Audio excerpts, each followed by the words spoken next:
ఎవరు చదువుకున్న ఊళ్ళో మొట్టమొదటిసారిగా నన్ను చదివించాలనేదే మా నాన్న కోరిక. మా నాన్న ప్రయత్నాన్ని చూసి ఊరంతా నవ్వారు. నమస్కారం అయ్యా. గోడపల్లంక నుంచి వచ్చామండి. మీరు చేయడానికి పనులేమి లేవు ఇక్కడ. పని కోసం కాదయ్యా, ఈయన్ని బల్లో చేర్పిద్దామని తీసుకొచ్చానయ్యా. మీరెవరు చదువుకోరు కదా. సుమతి శతకం చెప్తాడయ్యా. సుమతి శతకమే చెప్తాడు. ఏంటి చెప్తాడయ్యా. పద చెప్పు.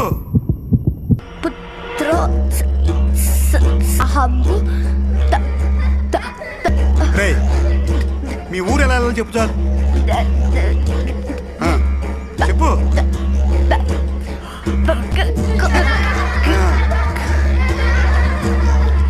చెప్తాడయ్యా. తప్పు నీదో ఆడిదో కాదు, నేలదే. మనిషి అన్నాక ఆశ ఉండాలి, కానీ మీది అత్యాశ.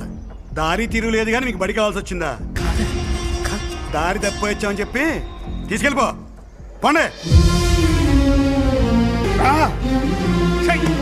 ఎందుకు చెప్పలేదు? ఎందుకు చెప్పలేదు? ఒక్కడ మొన్న పంపడతాం అనుకున్నాను.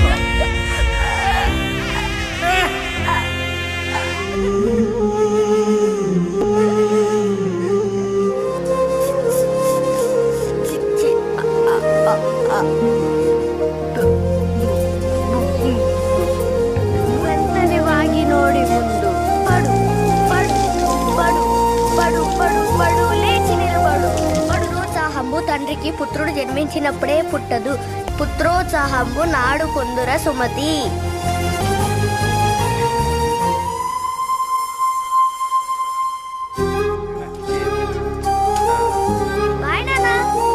జాగ్రత్త.